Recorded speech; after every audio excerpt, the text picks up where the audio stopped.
سوره را به نام عبسه یاد میکنه. کلمه عبسه در اول ذکر شده. عبس میگه ترشرویی را. یک آدم که رویش ترش میکنه، قار میشه، خوشش یک کسی خوشش نمیاد، این را عبسه میگه. اینجا مراد از عبسه که روی ترش کرده پیغمبر صلی الله علیه و سلم است. وجهش براتون بیان میکنیم که چرا روی ترش کرده و این درسای عظیم هم بر ما میده.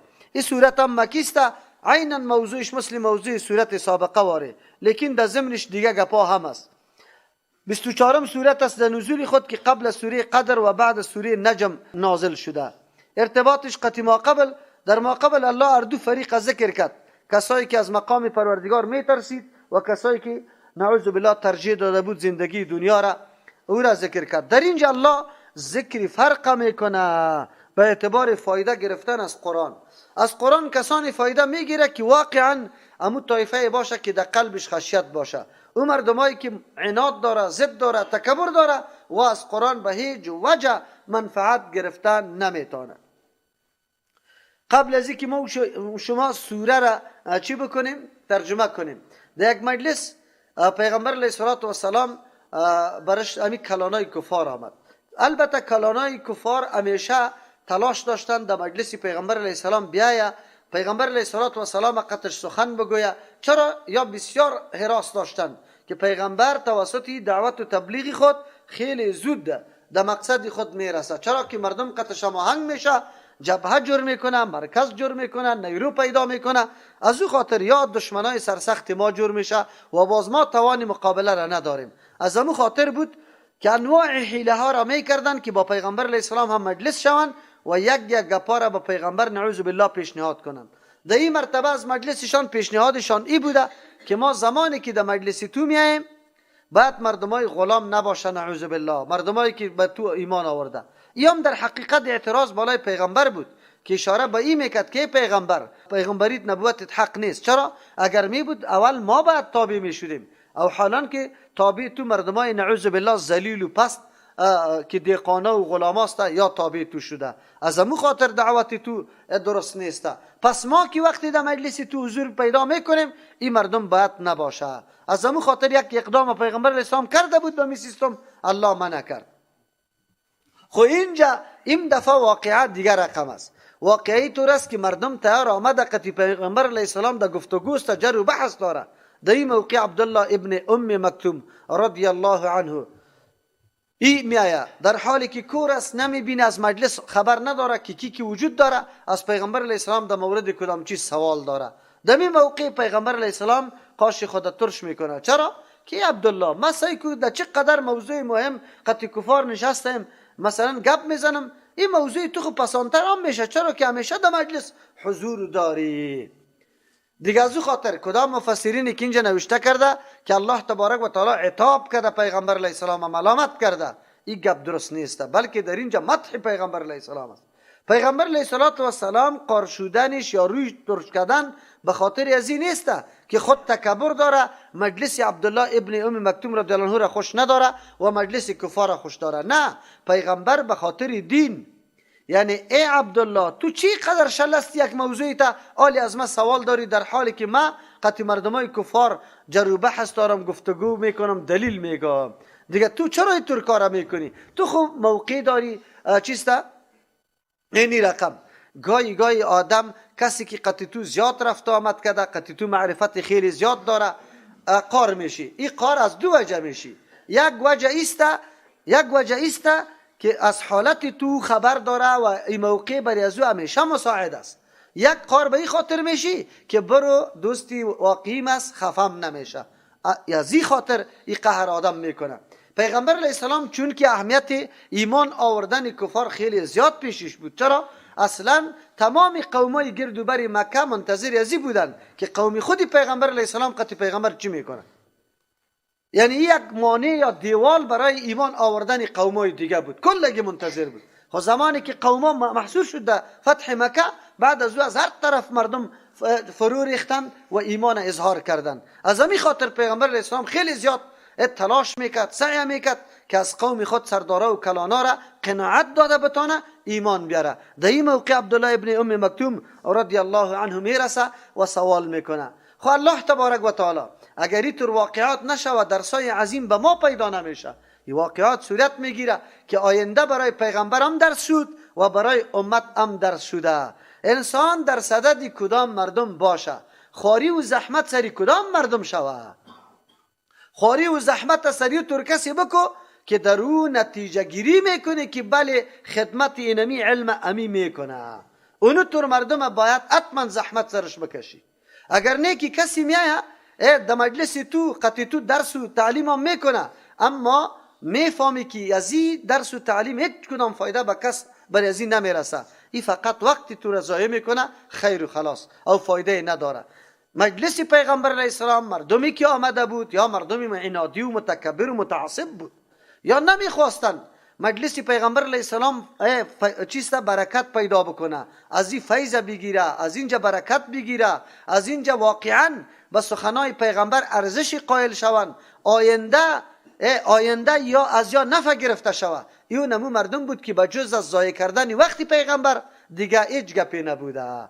خو این طرف عبدالله ابن ام مکتوم رضی الله عنه شخصیتی است، یک نفر است، کور است، اما در این علامات پذیرش دعوت پیغمبر و در این علامات گسترش دعوت از اینمی شخص این خیلی زیاد موجود است. از امو خاطر است انسان پشت دانه خیلی خوب میگرده، امو دانه که چیست سبز میشه و پیوندی خوب داشته باشه، میوه خوب داشته باشه، او را انتخاب میکنه، وقت سریازی کار میکنه. هیچ وقت مردم ها گندم هم که بگیره یا خستر هم که میگیره جدا میکنه، پوچک یک طرف میمانه به خاطری که وقت سرش ضایع نشوه.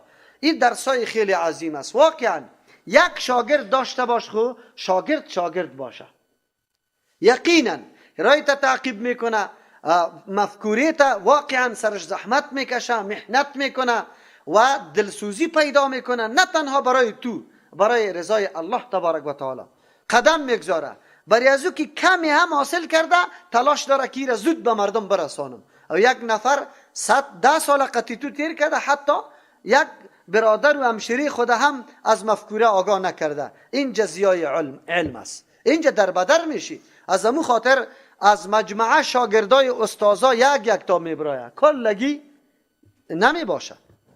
او ما خوش هم نداره، کسرتی لشکر ضرور نیست، ها یا هوی باشه که خیلی مردم باشه، الا خوش باشه که این قدر مردم دیش بود. ما با این خوش نمیشیم. ما با این خوش میشیم که کسی باشه که مفکوره را بگیره و خدمت این مفکوره را بکنه و قدری هم این مفکوره را داشته باشه. اینی مهم است. عبدالله ابن ام مکتوم رضی الله عنه شخصیتی است که قدر اسلام میدانه، نعمت اسلام میدانه. قرآن پشت سر بر ما میگه یک کسی که در تلاش تزکیه است که خدا پاک میکنه، برای ازو باید تو تقدیم کنی امو علمه، نه برای کسی که خدا نعوذ بالله متکبر گرفته تو از پیشش کش میکنی که بیش 1-4 دقیقه دی ترجمه. اینطوری او به ازو هیچ کدام اثری سری ازو نمیکنه. قرآن درسای عظیم داد. پیغمبر علیه السلام لحظات عمرش بسیار حساس بود، بسیار قیمتی بود، به خاطر که وقتی پیغمبر ضایع نشوه توسط همچون مردمای متکبر و عنادی، از او خاطر به پیغمبر علیه السلام درس شد. لیکن این درس ها به ما بسیار مفید است، بسیار زیاد. انسان گاهی هم در بعض مسائل هیاهوی شما شروع میکنه، شما دوستا الا مناظره، الا سریازی مناظره، پشت مناظره نگرد، هیچ کدوم فایده نداره. چرا؟ کسی که عناد داره او که دلیل حقم ببینه بازم درای حق نمیاد. ما خو ششتیم قطعی همی مردم قسم یاد کردن که زمین آسمان شوه، آسمان زمین شوه، ما از نظری خود نمیگردیم. دیگه چی فایده داره این نشستا؟ این مردم تلاش میکنه که وقتی تو را ضایع بسازه، تو را مصروف بسازه، از او خدمتی که تو انجام میدی تو بازمانی. پیغمبر در مقابلش همچون دسایس خیلی زیاد میشد، ولی الله تبارک و تعالی آگاه میکرد. چرا که پیغمبر علیه السلام خو لحظات عمرش بسیار قیمتی بود. خدایی واقعا دیگه درسای عظیم هم برای ما و شما موجود است که چی درسا هست. قرآن در اینجا برای ما یاد میکنه. خب اینجا در حقیقت تعلیم دادن ادب است، یعنی طریقه دعوت پیغمبر چه رقم باشه، به همراه کی باشه. از امو خاطر یک گپ من بازم میگم، هر کسی که واقعا یادتان باشه مردم کلگی میگه برای ما دعا بکنی، برای ما دعا بکنی، برای ما دعا کن، طلب دعا نکنی، هیچ نخواهی برای ما دعا بکنی. طلب دعا نکنه. زمانی که در کدام مسیر حرکت کردی با امرای کسی که هم فکر شدی، خدمتی همی فکر بکو، خدمتی اینمی را بکو، خود به خود بری تو دعاست.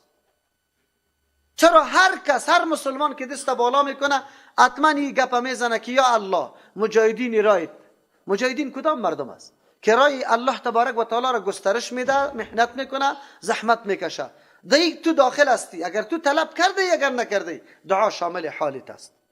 از امو خاطر هر استاز خصوصا به مو شاگرد خود زیاد دعا میکنه که رای از او را زنده نگاه کرده، فکر از او را رسانده به کسی دیگه و ای جگه تو دعا نکنی. پیغمبر علیه السلام دعا کرده نضر الله امرأ سمع مقالتی فوعاها ثم اداها کما سمعها. پیغمبر علیه السلام میگه امو شخص الله تر و تازه داشته باشه که او مقاله مرا، گفتاری مرا بشنوه، حفظ کرد و بعد از او به دیگران رسانید. این دعای پیغمبر است در حق تو. استاز هم همینطور دعا میکنه. اگر تو تابعگار میگی که برای ما دعا بکو، لیکن 10 سال اینجا درس خواندی یک نفر جور نکدی و نه در عقیده کار کردی، چطور طلب دعا میکنی؟ دعا وقت برات میشه که تو واقعا خدمتی کار کرده باشی. از او خاطر این آیات ها برای ما بسیار درسای عظیم میده، خصوصا در راه دعوت. بسم الله الرحمن الرحیم شروع میکنیم به نام الله که به اندازه مهربان نهایت با رحم است. عبس روی ترش کرد پیغمبر علیه السلام و تولا اعراض کرد، یعنی متوجه نشد، اینجا توجه نکرد. پیغمبر علیه السلام مصروفی گفتار به امرای کلانا بوده. عبدالله ابن ام مکتوم رضی الله عنه آمده و از پیغمبر علیه السلام چیزی سوال داره، پیغمبر توجهش نشده. چی وقت ان جاءه الاعمی که آمد برای پیغمبر علیه السلام الاعمی، امو کسی که کور است، اشاره میکنه. چرا اعمی قرآن ذکر میکنه؟ اشاره میکنه به عذری عبدالله رضی الله عنه. عبدالله صحابی جلیل القدر پیغمبر است، بیادب نیسته که یک آدم ده سخن گفتن قطعی کسی دیگه باشه و اینجا سخنا را شروع کنه. مجلس ای ادب تقاضا نمیکنه. اگر استاد باشه، اگر کسی دیگری باشه، هر کس کی باشه، هر کس کی باشه که وقت سخن میگه تو خلل ده سخن از وا نمیندازی، انتظار میکشی که تو باش کی فراغت حاصل میکنه. دیگه چرا عبدالله رو دلو دستی شروع کرد سواله؟ قرآن اشاره کرد که معذور بود. چرا اعما بود؟ ندید که پیغمبر علیه السلام در مجلس قطعی مردم در گفتگو شروع است. از او خاطر در طلب دین بود سواله کرد. و ما یدریک لعله یزکا، چی چیز تو را خبر داده؟ یعنی چی چیز تو را خبر داده؟ لعله شاید که همین نابینا یزکا، یزکا خدا پاک بسازه. اشاره میکنه اول ایمان است، یعنی طور کسای پیدا میشه که بدون وعظ و نصیحت و دلایل خود به خود ماده پذیرش داره، به مجرد شنیدن سخن سری از او تاثیر میکنه. نه، یا یزکا اصلاح میکنه خدا، پاک میکنه خدا. از چی چیز؟ به تعلیم توی پیغمبر علیه السلام، از شرک و از عقیده غلط، یا خدا پاک میکنه از حرام، کلی از این شامل میشه. او یذکرو، یا است که نصیحت قبول میکنه، فتنفعه الذکر، پس نفهمید بری از اون نصیحتا. اونجا گفته بودیم یا است که بدون وعظ نصیحت دلایل او خود قبول میکنه، او یذکرو، یا نصیحت قبول میکنه بعد از اینکه برش چی میشه؟ وعظ میشه. فتنفعه الذکر، با این طور آدم نفهمیده می نصیحت، چرا که خود تلاشی از می نصیحت داره. یک ترجمه بود. دوم، لعله یزکا، چی چیز تو را دانانده پیغمبر علیه السلام، شاید که او خود پاک بکنه، یعنی در عقیده مکمل خدا راسته کنه. او یذکر، باز عمل سرش بکنه. بعد از عقیده عمل است، با اوامر عمل بکنه. خب دیگه اوجا و ما یدریک لعله یزکا، چی چیز تو را دانانده شاید که اون منابینا یزکا خدا پاک بکنه از حرام و خود به خود و آماده شوه که اینی کار نادرست است، او را باز انجام نده. او یذکر، یا نصیحت میپذیره، گوش میمانه به وعظ دلایل، بعد از او عمل میکنه. فتنفعه الذکر، پس نفهمیده، فتنفعه الذکر، نفهمیده بری از او از ذکر نصیحتا. یک نکته خیلی مهم، امروز مردم میگه اصلاح جامعه مسلمان ها خیلی اولا و اهم است از اینکه ما بریم چی بکنیم؟ کفار مسلمان بسازیم. این در ساحه قدرتی است، در ما حول و محیطت است، حق سرت داره، اول تو را اصلاح بکن، بعد از او باز قدم بگذار در خطه کفار که وارد اسلام دعوت بکنی. اینجا نه خود اصلاح نه جامعیت اصلاح، او میری کفار چی میکنی؟ مسلمان میکنی. کافرم که 2 روز بیا آمد مسلمان شو، حالت تو را ببینه پس فرار میکنه، دیگه در اسلام رو نمیاره.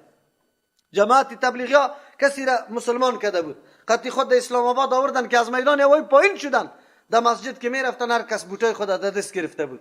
اما کافر هم گفت که 2 بوته بگی، او میمان بیرون میمان، یا میگفتن نه که بگی بوته. گفت چرا بوته بگی؟ گفت به خاطری که دزدی نکنه. گفت خو مرا در دین آوردی که دزدی میکنه اینجا، من طوری دین کار ندارم. پس میگم چی شد؟ حرکت کرد پس گفت من در این طور دین نمیم. عجیب همینطور است. تو مسلمان باید خود اصلاح بکنی. اینجا است که جامعه مسلمان باید اول هدایت شوه، اول دیاکار شوه که مردم الگو نمونه برای دیگرها بگرده. از همون خاطر در جهان اسلامی ما مردمایی که بعد از دیدن اخلاق و حرکات مسلمان ها ایمان آورده خیلی زیاد است از این که توسط جنگ فتح شده باشه. چرا؟ به خاطری که حالات مسلمان ها یک تیکه نمونه بود برای دیگرها که مسلمان کدام شخصیت است، کدام مردم است. ولی با تاسف امروز جامعه مسلمان ها آن چیزی که قرآن میگه هیچ دیده نمیشه، هیچ معلوم نمیشه. اما همین قوانینی که یا اصولی که قرآن وضع کرده میبینی که در جامعه کفار عملی میشه و مردم همین قوانین برای خود پیش گرفته. یک مثال نمونهش ببینی، یک مثال پابندی به قوانین چقدر زیاد است در ممالک کفری. اما در مملکت اسلامی پابندی به قانون است؟ قطعا وجود نداره. یک. دوم و اول آن چیزی که منفعتش عام است برای ازو بسیار توجه زیاد میکنه و اهمیت میده.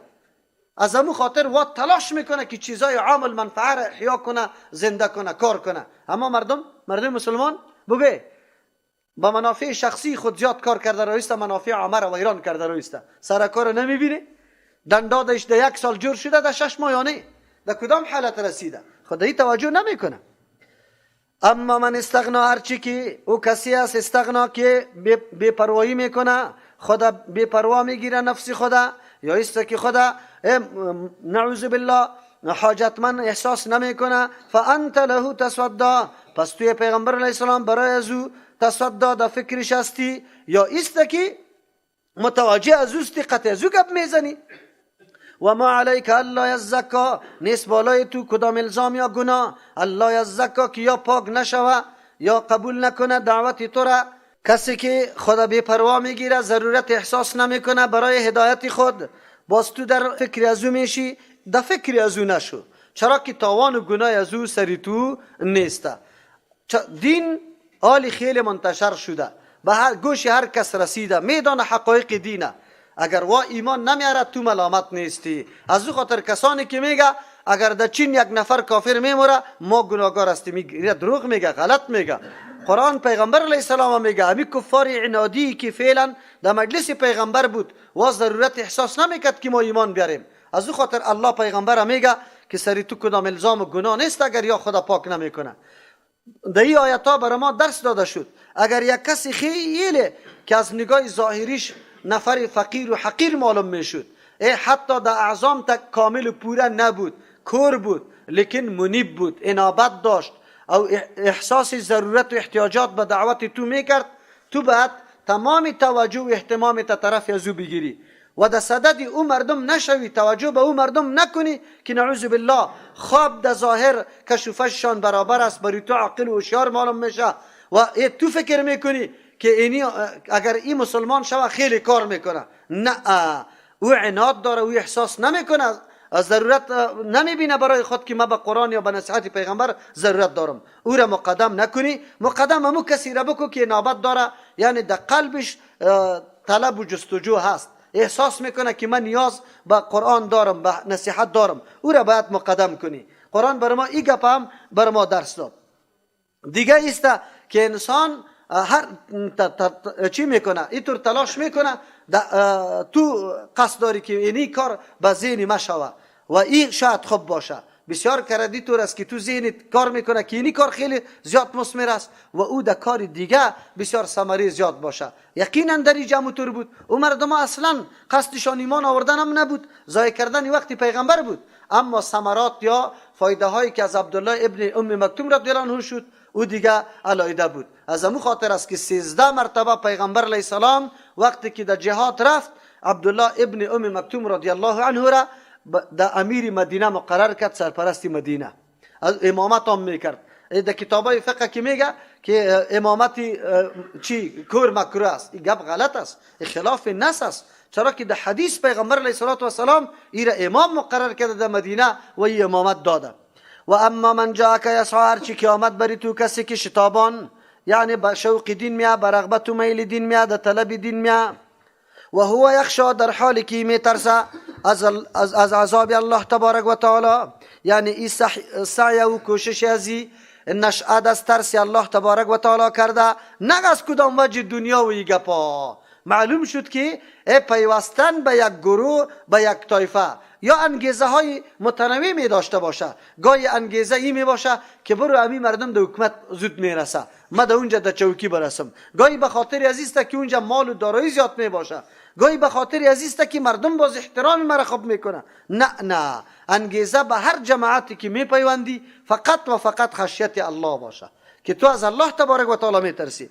فانت عنه تلها، پس توی پیغمبر علیه السلام عنه از او تلها به دیگری مشغول میشوی. تلها اینجا به توجهی میکنی، یعنی غفلت میکنی، بعد از این طور آدم غفلت نکنی.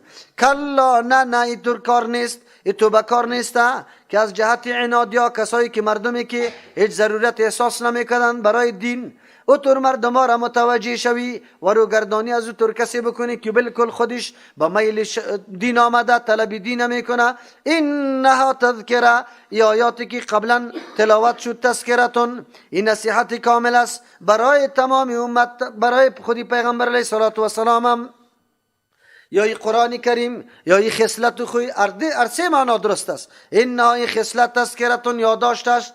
این همی خصلتی که فعلا واقع شده بسیار یادداشتی قوی است برای کسایی که آینده رای دعوت پیش میبره. یا اینها این همی سورتای قرآن کریم تذکرتون، سبب بیداری انسان است. تذکره یادت میاره آن چیزی که مناسب حال توسته، این را برای یادت میاره، یا از غفلت و بیخبری تو را بیدار میکنه. فمن شاء ذکره، کسی که خوشش میاد ذکره هوی را قبول میکنه، یعنی او کسی که خوشش نمیاد قبول نمیکنه، یعنی اصلی کار در دست توسته. قرآن خبری تو راهنمایی بالکل میکنه، آلی بعد از این انتخاب پیش توسته که کدام طرف حرکت میدی. فی صحف مکرمه، و آیاتای قرآن کریمی تو رادی هم نیست، در صحیفه هاسته مکرمتن که قدر گرامی داره، یعنی ملائکی یاره میاره و هم خیلی صاحب قدر است. یکی یا استکی فی صحف مکرمتن، در صحیفه ها که لوح محفوظ است، مکرمتن صاحب قدر و قیمت است، از او خاطر اونجا هر کس رسیده نمیتونه. اینجا الله تبارک و تعالی سه صفت حاملین قرآن که ملائک است بر ما باز بیان میکنه. مرفوعت مطهرت بلند قدر است، مرفوعت قدرش بلند است، یا استکی در جای بلند است که بالای آسمان است. مطهرت خیلی نهایت پاک، شکوک و شبهات دو قطعا دیده نمیشه. یا مطهرت از دست شیطانا، از تغییر و تبدیل زیادت و کمی مکمل پاک است. بی ایدی سفرت در دستای او نویسنده هاست، ملائکی که نویسنده است. کرام برره، کرامن بزرگ منش هستند، قابل قدر، بررتن کردار هستند، اجن و خیانت نمی کنه. اینجا صفتای ملائک هم الله بر ما بیان کرد. قتل الانسان ما اکفره، هلاک باشه انسان مثل ابو جهل واره، ما اکفره چقدر چیسته ناسپاس است، یک مانا. ما اکفره چی چیزی را ناسپاس ساخته، دو مانا. سوم، ما اکفره چی چیز باعث شده که انکار میکنه از این دعوت قرآن. اینطور قرآن که برش آمده چرا این را قبول نداره و دیگه طرف نعوذ بالله اعراض میکنه. من ای شیء خلق، این اینجاست که الله تبارک و تعالی باز تو را روی تدور میده، تو را بیدار میسازه که بی انسان چقدر خدا متکبر میگیری، خدا پوره میدانی، ضرورت به قرآن احساس نمیکنی، وعظ و نصیحت پیغمبر گوش نمیگیری. چقدر تو کدام شخصیت هستی؟ چه قسم خدا کلان میتراشی؟ حالت اولی طبیبی مثل که در حالت اولی تغییرات و انقلابات آمده، یعنی او قابلیت پذیرش داشت از مختلف شکلها را. تو این قابلیت پذیرش داری که بپذیری وعظ و نصیحت و خود درست بکنی، چرا که در اختیار خودی تسکیف من شاء ذکره. هر کس که میخواه این آیات قرآن و این نصیحت را در یاد خود میگیره و مسیر خود انتخاب میکنه. من ای شیء خلقه، از چی چیز خلقه پیدا کرد الله تبارک و تعالی ایرا. من نطفه، از نمو قطره آبی بیارزش بقدر، خلقه پیدا کرده ایرا. فقدره، بعد از اندازه به اندازه ساخته. امی خلقت انسانه اینجا دیگه حالتا را میگذاره. پیدا کرده یعنی او را علاقه جور کرده، مزغه جور کرده، شکل داده، کالبد برش داده. فقدره، امی انسانه به یک شکل متوازنش اندازه کرده.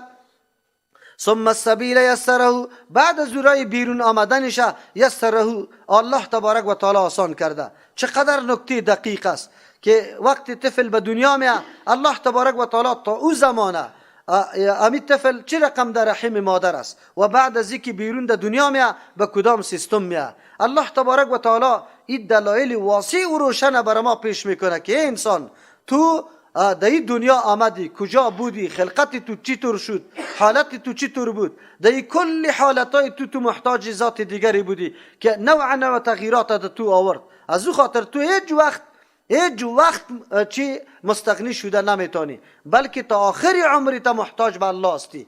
هر لحظه عمری تو یک تک احتیاجی است. وجود انسان مجموعه احتیاجات است. انسان یک قدر احتیاجات داره که هیچ پرسان نکو. از همین خاطر است که همین احتیاجات انسان یک چیزی دیگر تکمیل کرده نمیتونه بجز از الله، چرا که انسان مجموعه ضرورت‌ها و حاجت‌ها است و پاسخگوی کل حاجت‌هایش غیر از الله دیگه کس شده نمیتونه. پس بیبی چطور خودت تو مستغنی میگی، خود کلان میتراشی، نصیحت قبول نمیکنی، دعوت پیغمبر با وصفی که دلیل تیر کرده، صداقتش ثابت شده، بازم تو دو متوجه نمیشی. الله اینجا بر ما میگه ثم اماته فاقبره، بعد از همی انسان ختم عمرش کرده یعنی میراندشه، فاقبره در قبر بردشه. آخری اول طبیبی آخر انجام طبیبی اشاره میکنه که فاقبره ثم اماته فاقبره، بعد از او میراندشه، می زودی کرده در قبر برده. سنت طریقه است که کسی وفات کرد باز نمانشه که یک شو چند ساعت فلانش برسه و فلانش برسه، نه، تجهیز در غسل و کفن و دفن شوه. این طریقه سنت است. ثم اذا شاء انشره، بعد از هر وقتی که الله بخواه انشره را بلند میکنه از قبرش. خب انسان اول نطفه بود، باز آخر انجام در قبر رفتی، چطور خودتو مستغنی میپنداری؟ چطور تو خود ناآگاه میکنی که من هیچ مسئولیت ندارم یا من ضرورت به قرآن و به این گپا ندارم؟ نه، انسان تا این زمانم الله تو را آورد، بعد از این جهان جدید آلی شروع میشه.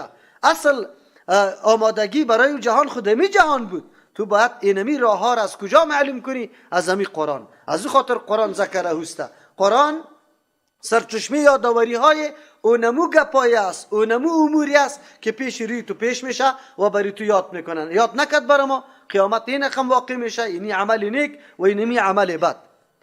کلا لما یقضی ما امره، نه نیست مناسب این رقم که یا عمل نمیکنه، پورا نمیکنه وعده های الله را، اوامر الله را. لما یقضی، تعالی را پورا نکردن، ما امره، آن چیزی را که الله تبارک و تعالی امر کرده بود، توحید بود، ایمان بود، احکامی که در قرآن ذکر شده، هیچ برش چی نمیکنه، توجه نمیکنه. الله رحم بکنه امروز مسلمانای ما واقعا که پورا نکردن آن چیزی را که الله امر کرده. امروز کلگی پشت دنیا غرق است، راه های مختلف فایده را میشناسه و برای اسباب از او مهیا میکنه. حالی چوچه ما و شما کامپیوتر کلی پروگرام های یاد داره، اما که از پیش سوال میکنی قرآن یاد داری؟ یاد ندارم. نماز میخوانی؟ نمیخوانم. در این حالت است. آن چیزی که الله امر کرده او را مردم پورا نکرده. الله باز میگه فلینظر الانسان الی طعامه، باید نظر بکنه. البته مراد از نظری قلبی است، با قوه تفکر باید ببینه انسان. الی طعامه، بسوی خوراک خود. چه رقم الله خوراکش برابر کرده؟ انا صببنا الماء صبا، اشاره میکنه که انسان کدام لقمه خوراکی که تو میکنی کل کائنات الله، موجودات الله در دخیل است. یک نوع نه یک نوع مداخله در جور شدن طعام تو داره. اگر آب است، آسمان است، زمین است، همه را که میبینی. انا صببنا الماء، که ما ریزاندیم الماء آب است، صبا بریزاندن، یعنی خیلی آب ما روان کردیم از بالا. ثم شققنا الارض شقا، بعد از او شگافتیم زمین به شگافتن. کی بود که می باران بکنه؟ کی بود که زمین بشگافه و دانه ها برآید؟ فانبتنا فیها حبا، پس رویانیدیم در این زمین حبا دانه ها را، و عنبا انگورا را، و قضبا سبزیجات رقم، و زیتون و نخلا خرما را، و حدایق باغ ها را، غلبا که پر از درخت است، و فاکهة میوه های گوناگون، و ابا علفا را، متاعا لکم کل از یا برای منفعت شما، ولی انعامکم برای منفعت چارپایتان هم شما علف خود داده نمیتونه، اورم الله میده که از گوشت و شیر و از ماست و همه چیزش استفاده میکنه، از پوست و پشم و مویش، کلش به خدمت تو انسان. خیر تو انسان در خدمتی کی؟ همه چیز تمام روز وظیفه خود انجام میده به خاطر که تکمیل آن چیزی که ضرورت جسمت است الله برات پوره بکنه. خیر آیا روحی تو ضرورت نداره؟ قرآن غذای روحیت بود. از امو خاطر که عبدالله ابن ام مکتوم پشت غذای روح میگشت، از او خاطر پیغمبر علیه السلام میگه متوجه شو شما هم میتون غذای روحتان تکمیل کنی. پشت سر بر ما میاد.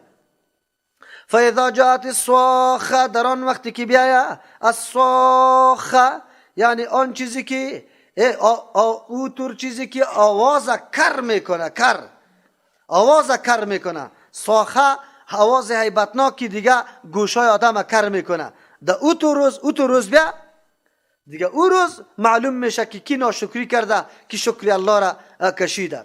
یوم یفر المرء، در روزی که فرار میکنه شخص من اخیه، از برادری خود. اول برادر از ذکر کرد، چرا در میدان نزاع و کشمکش اول برادر استاد میشد، پشتیبانی از پیشش میکرد.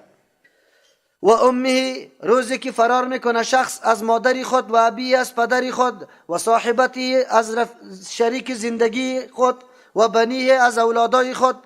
لکل امرئ منهم، برای هر شخصی از همیش انسانا، یومئذ در این روز شأن، یک حالتی است، مصروفیتی است، یغنیه که ای را باز داشته از کار دیگری، از مهم دیگری، او به جان خود مبتلا است، او مشغول است، آلی از چیزی دیگه خبر نداره. در حدیث مرفوع ابن عباس رضی الله عنهما میفرما که مردم جمع میشه بدون پیزار و کالا و چیسته، اونجا سوال میشه الله تبارک و تعالی که سوال شدن از پیغمبر علیه السلام که مؤمنان چی کارا میکنن؟ پیغمبر علیه السلام گفت که هر کس مشغول حال خود است، و بعد از این آیات را تلاوت کرد که لکل امرئ منهم یومئذ شأن یغنیه، برای هر شخصی در این روز یک حالتی می باشه که اونمو را چی کرده؟ مشغول ساخته، یعنی باز داشته از اینکه به کسی دیگری کمک کنه یا حالتش خبرگیری و اولگیری کنه. وجوه یومئذ مسفرتون، رویا در این روز مسفرتون، خیلی تابان، خیلی چیسته روشن می باشه. ضاحکتون، خندان، مستبشرتون، خیلی شادمان، آثار خوشی در رویش معلوم میشه. و وجوه یومئذ، این مراد از رویایی هستند که به عقیده توحید الله در دنیا زندگی کرد و سنت رسول الله را در کل زندگی خود سرمشق زندگی خود قرار داده بود. و وجوه یومئذ، رویای می باشد در این روز، علیها غبرتون، که بالایشان غبار و تیرگی است، ترهقها، که فرو گرفته می باشه یا پوشانده می باشه امیر رویها را، قطرتون، سیاهی، یک تیکه سیاه گشته می باشه. اولئک، این مردما، هم الکفرة، این مردمایی هستند که به اعتبار عقیده منکر بودن، کفار بودن، الفجرة، بدکار بودن، یا به اعتبار عمل بدکاری کرده بودن. از او خاطر اینجا بعضی مفسرین میگه که هر دویش صفت یک طایف است که کفار است، لیکن نه، در اونجا گناهگارا هم می حالت می داشته باشه، ام کفار است ام فجار است. فجار مردمایی هستند که ایمان خود داشتن لیکن کارهای غلط انجام داده بودن، اگرچه الله این حالتشان دائمی باقی نمیمانه، بعد از او امی عذاب الله تبارک و تعالی برش کفاره جور میکنه و بعد از او الله میرسانه شده چی؟ در جنت. سبحان ربك رب العزة عما يصفون وسلام على المرسلين والحمد لله رب العالمين.